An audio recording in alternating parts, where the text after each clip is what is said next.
Friends, आज मैं बहुत इंटरेस्टिंग टॉपिक लेकर आया हूँ आप लोगों के लिए। क्या गायनेकोमास्टिया जिमिंग से इम्प्रूव हो सकता है?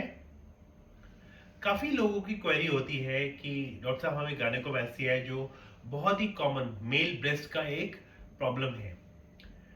नॉर्मली जो गायनेकोमास्टिया होता है वो ऑलमोस्ट हर बच्चे को होता है प्यूबर्टी पे, मेल बच्चे को 16 से 18 साल के एज में ब्रेस्ट साइज थोड़ा बढ़ता है और बाय द टाइम बच्चा 21 साल का होता है ये चीज रिग्रेस हो जाती है और वो ठीक हो जाता है। जिसका 21-22 साल के बाद रह जाता है वो एक परमानेंट गायनेकोमास्टिया के फॉर्म में मैनिफेस्ट कर सकता है। इसके बहुत सारे कारण होते हैं, जैसे कि ओबेसिटी हो गया, वेट गेन आपने किया, या जिम के कोई प्रोटीन पाउडर लिए जिसमें स्टेरॉइड्स होते हैं, मतलब और भी बहुत सारे कारण, लाइफस्टाइल प्रॉब्लम है, या कई बार जेनेटिक भी हो सकता है। ऑब्वियसली एक इसका जो एकमात्र इलाज जो पहले कई वीडियोस में बताया है वो ऑपरेशन है। बहुत ही सरल ऑपरेशन है, डे केयर प्रोसीजर है। आप सुबह कराइए, कुछ घंटे बाद आप घर भी जा सकते हैं। ऑब्वियसली एक प्रेशर गाउन पहनना पड़ता है। अब कई लोगों की क्वेरी होती है कि डॉक्टर साहब हम तो जिम ज्वाइन कर रहे हैं और जो जिम का ट्रेनर है उसने हमें ये बताया है कि गायनेकोमास्टिया हम गायब कर देंगे। अब मैं आपको एक चीज समझाना चाहता हूँ कि गायनेकोमास्टिया में दो कंपोनेंट होते हैं।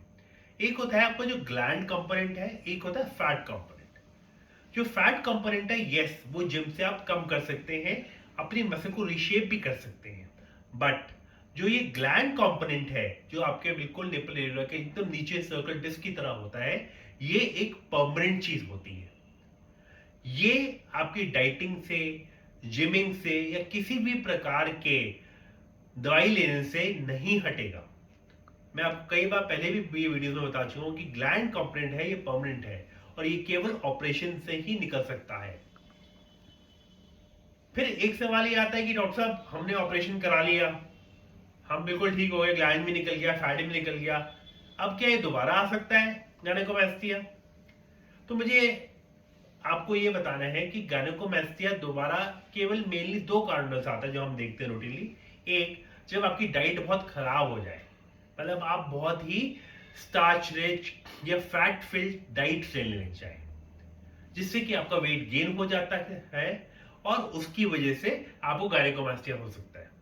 ऑब्वियसली हार्मोनल प्रॉब्लम तो है ही है, वो अगर आपको पहले से थी या बाद में होती है तो उससे भी गायनेकोमास्टिया हो सकता है। और एक सबसे आजकल जो मैं बहुत इंपॉर्टेंट देख रहा हूं और मैं बार बार लोगों को कहता हूं अवॉइड करिए, वो है जिम के प्रोटीन पाउडर्स जो आपको जिम वाले देते हैं। प्लीज चेक करिएगा कि उनमें कोई एनाबॉलिक स्टेरॉइड्स तो नहीं है, क्योंकि एक बार याद रखिएगा छोटी छोटी क्वांटिटी में भी अगर स्टेरॉइड जाएगा आपकी बॉडी में तो वो गायनेकोमास्टिया रीफॉर्मेशन कर देगा और उसका इलाज अगेन ऑपरेशन ही है। एक और प्रॉब्लम जो हम एनाबॉलिक स्टेरॉइड के पेशेंट में देखते हैं वो ये होता है कि जब हम ऑपरेशन करते हैं तो जो ब्लीडिंग के चांसेस हैं वो काफी ज्यादा हो जाते हैं।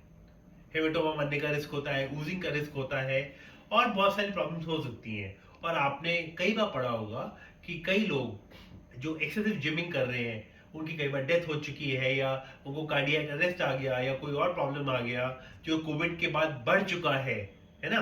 तो वो चीज आपके जो स्टेरॉइड्स हैं वो ये चीज रिस्क एनहांस करते हैं। तो प्लीज अपना कुछ भी आप इनटेक लेते हैं उसको ध्यान से लीजिएगा।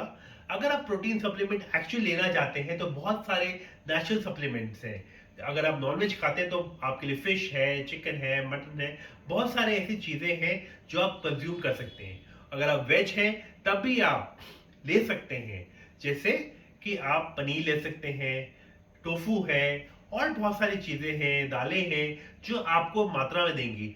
या आप प्रोटीन पाउडर ले सकते हैं जो मेडिकली अप्रूव्ड है, वो बहुत सेफ होते हैं, उनमें कोई स्टेरॉइड की मात्रा नहीं होती है और वो आपके नरिशमेंट को पूरा कर सकते हैं। फिर भी अगर आपके मन में या जहन में कोई भी सवाल हो गायनेकोमास्टिया और जिमिंग के रिगार्डिंग, या हमें क्या डाइट लेनी चाहिए, या क्या हम फूड ले सकते हैं, या हम क्या कंज्यूम कर सकते हैं जिससे हमारे प्रोटीन की मात्रा पूरी हो सके, आप जरूर हमें व्हाट्सएप मैसेजेस करिए या आप हमें कॉल भी कर सकते हैं। और कोई डाउट हो आप हमें मैसेज करके जरूर बताइए। देखने के लिए बहुत बहुत धन्यवाद। सत श्री अकाल, थैंक यू, बाय बाय।